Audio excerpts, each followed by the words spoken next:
Thanks for joining today's edition of Aso Briefing. I am Richard Alechinwanyebe. Our top stories.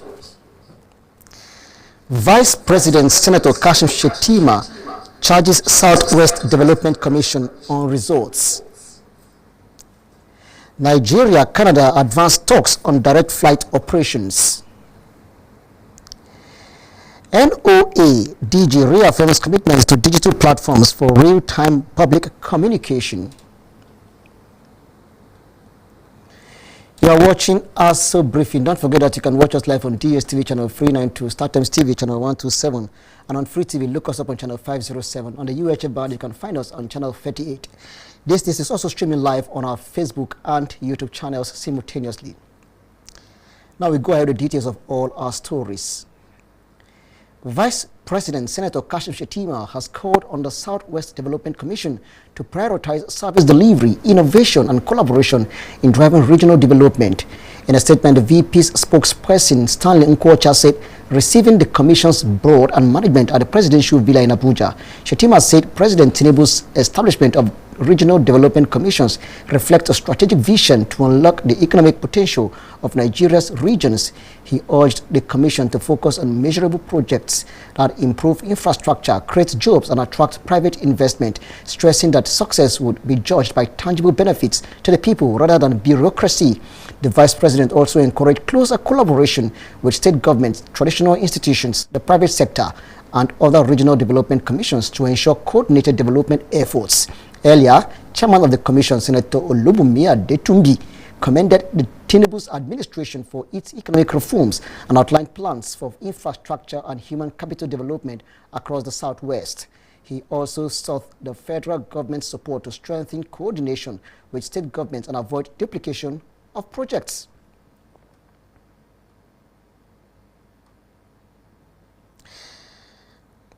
Now, the Minister of the Federal Capital Territory, Barrister Eze Munyeson-Wike, says the commencement of political campaigns for the 2027 general elections will not slow the pace of infrastructure delivery in the nation's capital.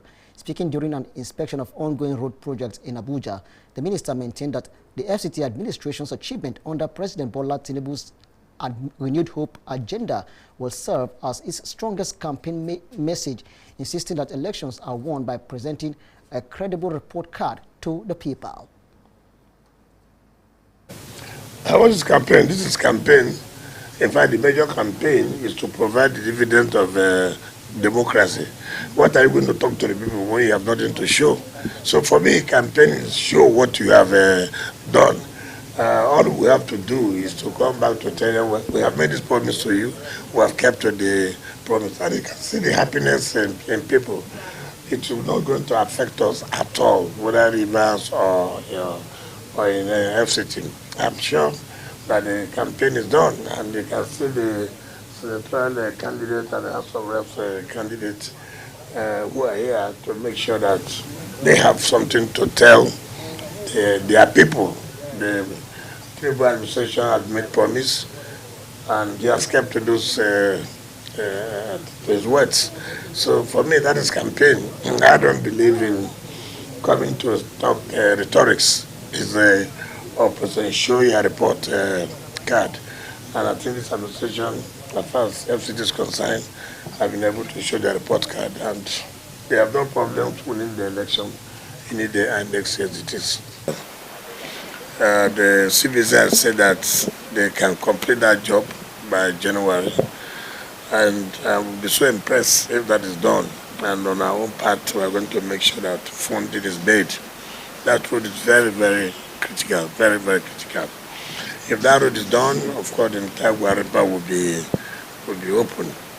And now we are here at Tundumonakito, Zuba, that's Abuja, linking Abuja Kaduna, highway. CCCC is a company that has always kept to their words. I can see what the management has said, that by December they will hand over this project, which is about 7.17 a kilometer. I'm very impressed with what they are doing. I'm happy that the promises we have made during the commissioning of flag of but likely we are going to meet up with the projects. And so we're happy with what they are doing. You can see they've started the drainage too.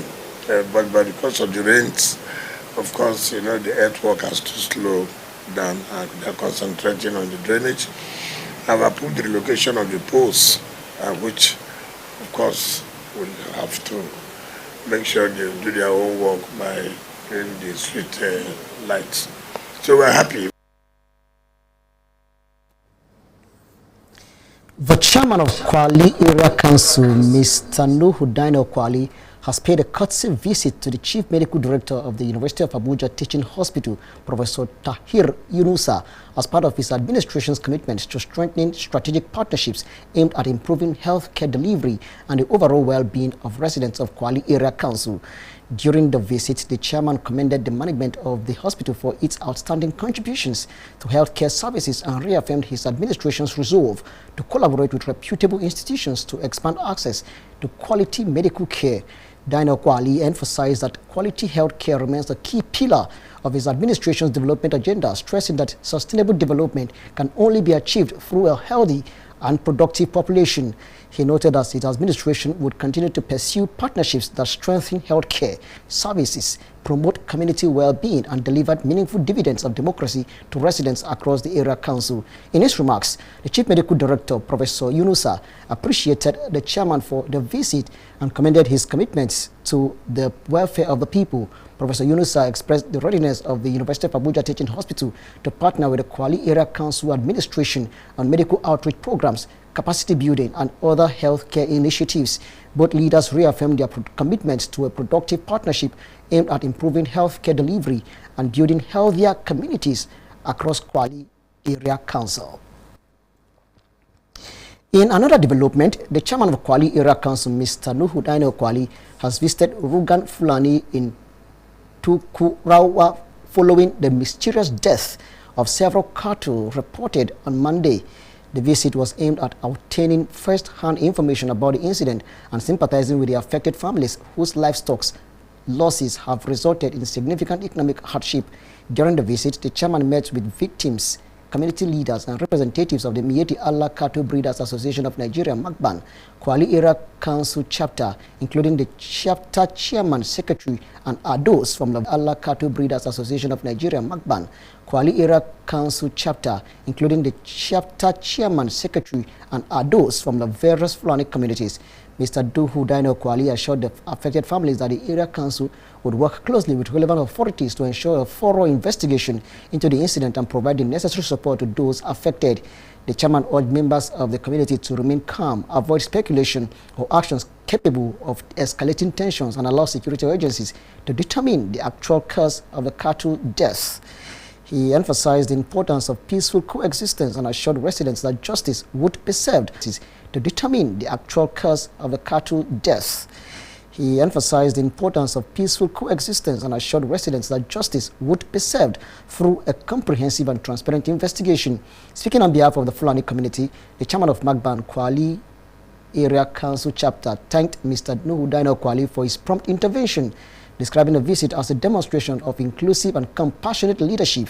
He pledged the community's full cooperation with security agencies and reaffirmed their commitment to maintaining peace while investigations continue.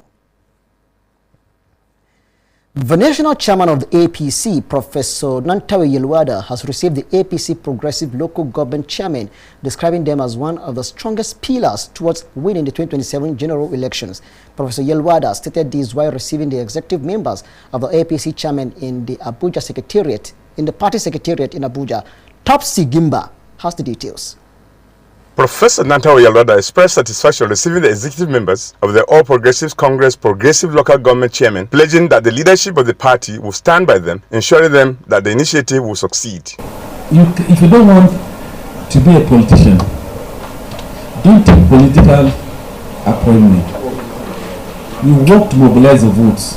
Without the votes, you can't be in the office.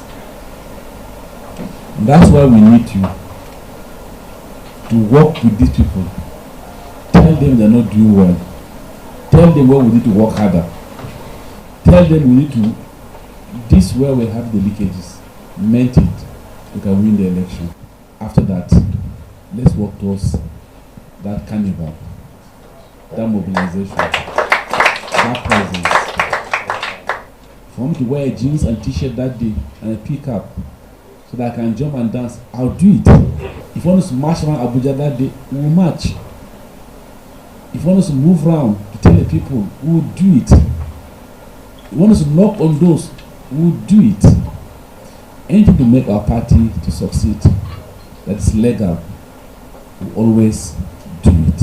The National Chairman, Progressive Local Government Chairman's Forum, Dr. Mustafa Jibril Al-Hiri, said the Progressive Local Government Chairman's Forum is a strategic grassroots organization comprising executive chairman of local government councils under the APC in Nigeria to ensure President Bola Tinubu re-elected in 2027. Dr. Mustafa said that the success of the APC in the past elections, and especially in the forthcoming election, is going to be anchored on the strength of local government actors and community influencers who will translate national messages into local realities. He therefore called on the national chairman to support the initiative.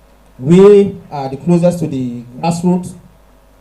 We have our structures down to the grassroots. We have the community. We are the closest to the grassroots. We have our structures down to the grassroots. We have the community trust. We have our administrative structures. We have the grassroots intelligence. And that's the reason why we have come together today to show our support for the President of the Federal Republic of Nigeria, because we've not had any president in the history of Nigeria who has shown his love for the local government of Nigeria. The Deputy National Chairman, Mr. Rollins Dagidi, also spoke on the visit paid to the APC Party Secretariat. What do we do in return to what Mr. President has done to us? I think in no records, we also need to come together to see what we can do to pay him back. For this dividend of democracy that have gone land, local government council has now become the envy of the country that everybody in position want to go for, because of how Mr. President has made councils to be very important. Topsy Gimba reporting for Aso Television News. Now, when Aso Briefing returns, we have more stories for you. Don't go away. We'll be right back. There are stories that make the heart race, where love is born in the most dangerous moments. Ali was actually Poira's Ali. Each secret can destroy everything. Love, passion, power, lies. It's not the first time you let me down. It was my mistake for trusting an idiot like you. The dramas that make you feel everything. Catch the sizzling episodes of Sins and Roses at 4 p.m, Domenica Monteiro at 5 p.m, Be My Sunshine at 6 p.m, and Avenida Brazil at 7 p.m, Central African Time. Only on Novelas Plus.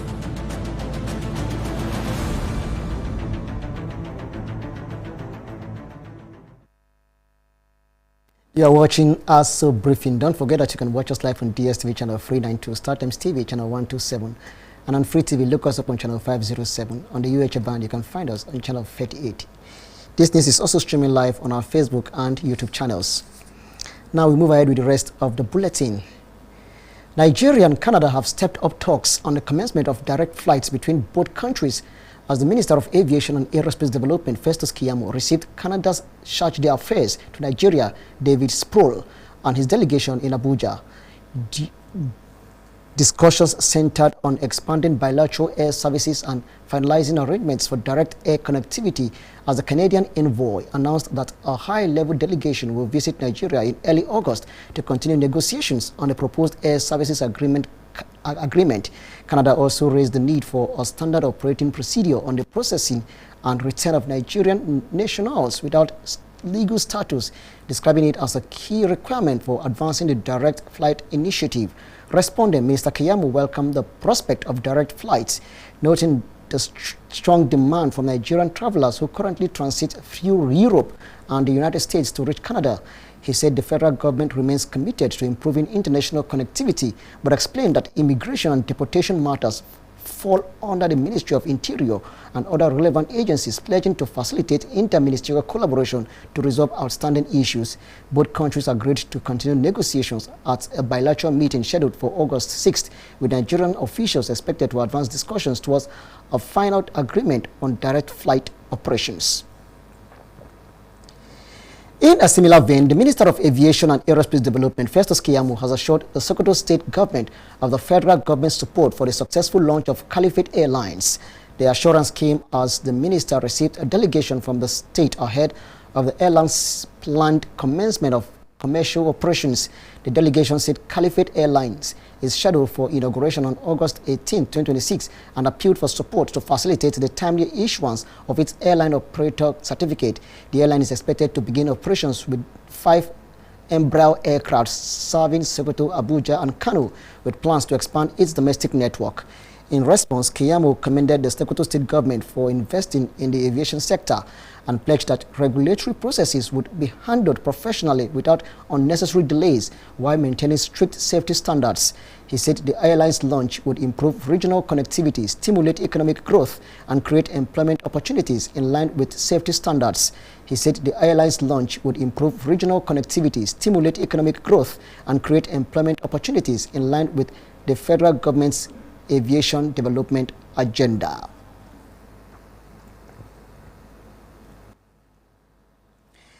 The Nigerian Police Force and the Nigerian Financial Intelligence Unit, NFIU, have reaffirmed their commitment to strengthen collaboration in the fight against money laundering, terrorism financing, and organized crime as Nigeria gears up for the 2027 Financial Action Task Force mutual evaluation. The renewed partnership was announced on Tuesday during a strategic meeting between the leadership of both agencies at the force headquarters in Abuja. Speaking at the meeting, Inspector General of Police IGP Olatunji Wandisu described financial intelligence as an indispensable tool in modern policing, stressing that disrupting illicit financial flows remains one of the most effective ways to dismantle criminal networks. This is of great importance to us. It has to do with following monies, especially monies that have to do with one crime or the other.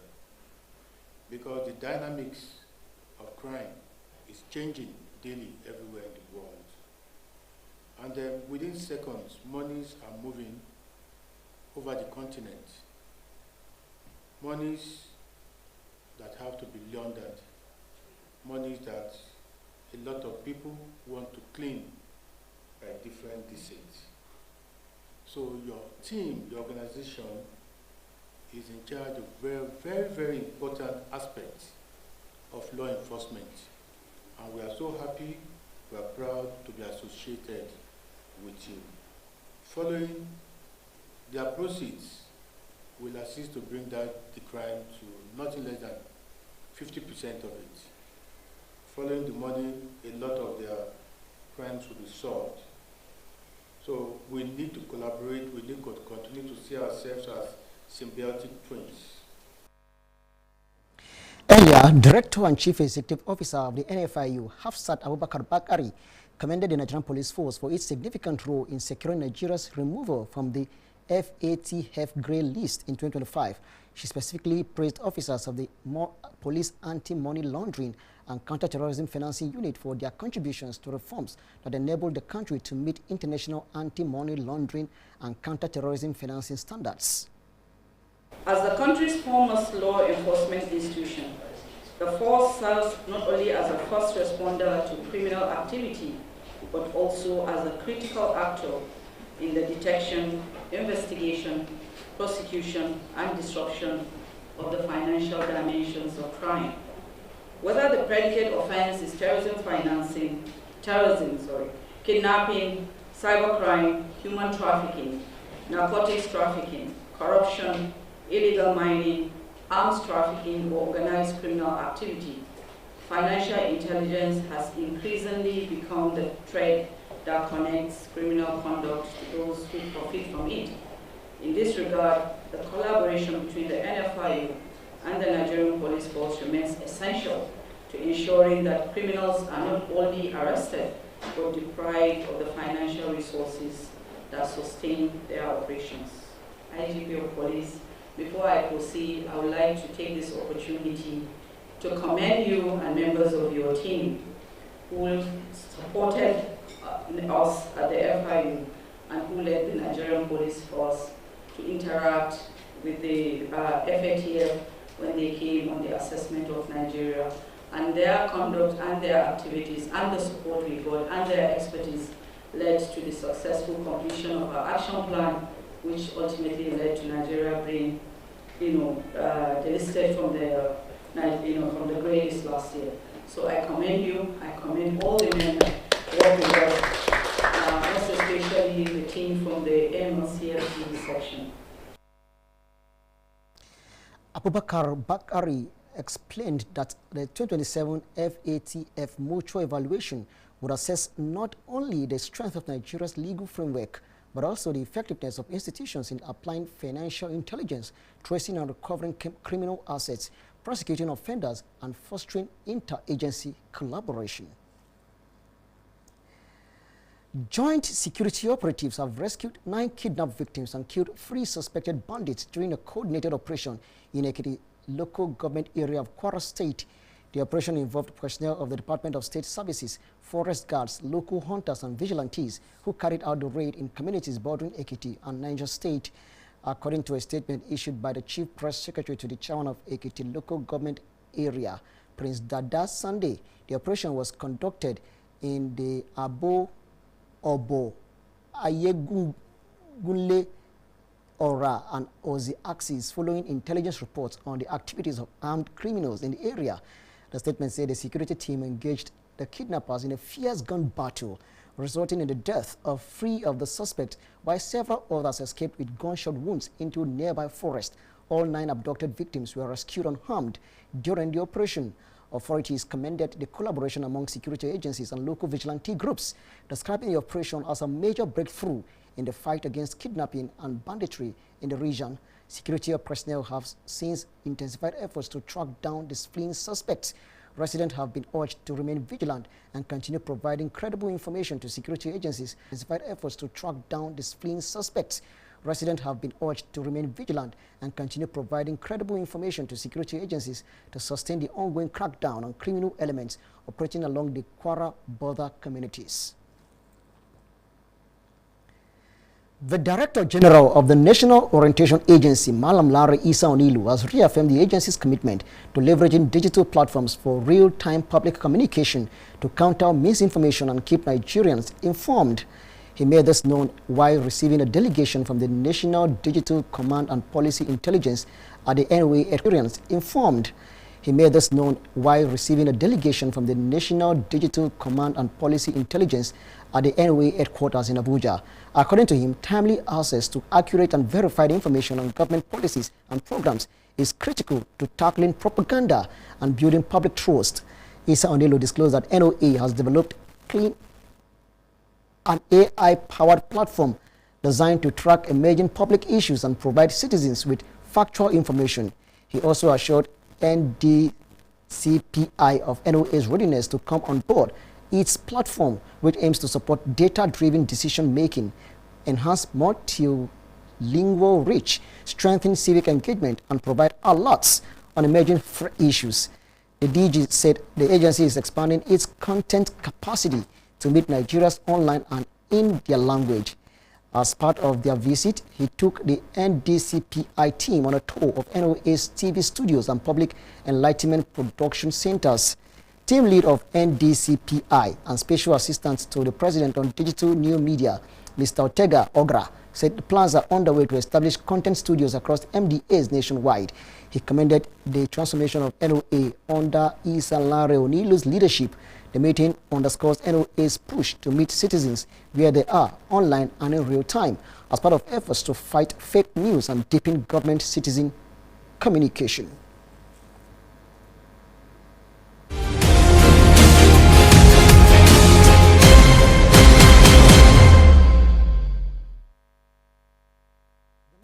Arts, culture and tourism, as well as the creative economy, Barrister Hanato Musawa in collaboration with the organizers of Afikpo International Carnival, have assured of enhanced growth and development of the nation through youth engagement and empowerment.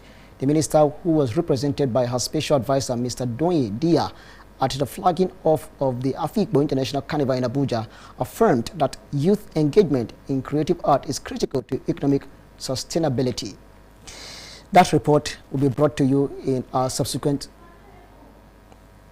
Presented by the senior advisor to the Minister on Content Development, Mr. Doyin Dia, at the event, the Minister, Federal Minister of Arts, Culture, Tourism and Creative Economy, Barrister Hannatu Musa Musawa, assures of government support to youth engagement and empowerment in order to promote national development. Of our principals, both the Honorable Minister of Art, Culture, Tourism and the Creative Economy and the Permanent Secretary of the Ministry, that on our own part would try as much as possible to make sure that we put in our best. Tourism is one key that really requires collaboration, support, partnership, and I'm telling you that our doors are open to make sure that we take collaboration. Earlier, in a keynote address, Permanent Secretary to the Ministry, Mr. Abdul Karim Ibrahim, who was represented by the Assistant Director to the Ministry in charge of Entertainment and Creative Economy Department, Mrs. Blessing Onwalu, urged for adequate collaboration of relevant stakeholders for better results. This ministry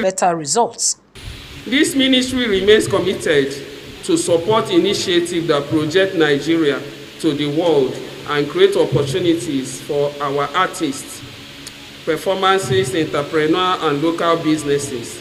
As we officially flag off this year's carnival, I encourage all stakeholders, government agencies, the private sector, development partners, community leaders, and media to continue working together. Other stakeholders, including the convener, Afikpo International Carnival, expressed optimism that effectively strengthening creative art would help to boost economic activities across the country while highlighting the vision. The idea behind Afikpo International Carnival is an international carnival that will be recognized in that region and that will continue to promote the economy of that region. I will say that it has pillars that has to do with culture, that has to do with trade and investment, that has to do with cultural diplomacy, that has to do with SME, small, medium and enterprising, with art and festivity, that also has to do with women and children. That's why we're having our mothers here that will champion and guide us going forward on how we're going to involve the women. Today is a historic moment, not just for Afikpo, not just for Ebonyi State, but for community-driven humanitarian partnership in Nigeria. Ile Emeje, Aso Television News.